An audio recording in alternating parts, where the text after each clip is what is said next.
वंदे BJP BJP Narendra Modi Himanta Biswa Sharma Dilip भैकिया Ranjit दास गौतम दास আমি মথনগুৰি মণ্ডলৰ উদ্যোগত ইপিপিএল বিপিএফৰ দলৰ পৰা প্ৰায় অৰ্ধশতাধিক কৰ্মীয়ে আজি আমাৰ ভাৰতীয় জনতা পাৰ্টিৰ নীতি আদৰ্শৰ প্ৰতি আকৰ্ষিত হৈ আজি আমাৰ মণ্ডলৰ জাকলিবাৰ অস্থায়ী কাৰ্যালয়ত তেখেতসকলে যোগদান কৰিলে।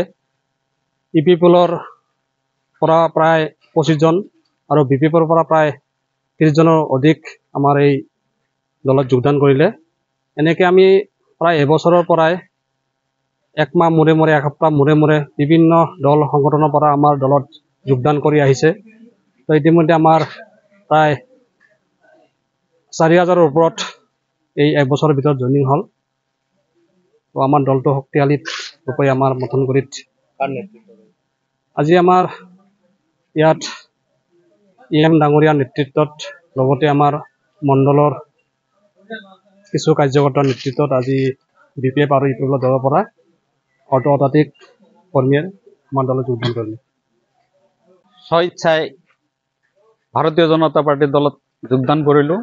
পূৰ্বে মই বিগত সময়ছোৱাত মই হালবাৰী ডিষ্ট্ৰিক্টৰ ইপিপিএল দলৰ জিলা সম্পাদক হিচাপে কাৰ্য নিৰ্বাহ কৰি আছিলোঁ। কিন্তু মই দেখিবলৈ পাইছোঁ বিগত দিনত মই এজন জিলা সম্পাদক হিচাপে ইপিপিএল দলৰ যে মানে সাংগঠনিকভাৱে যে বা যিটো দলৰ নীতি আদৰ্শ, এই নীতি আদৰ্শ বুলিলে নাই বুলিলেই ক'ব পাৰি।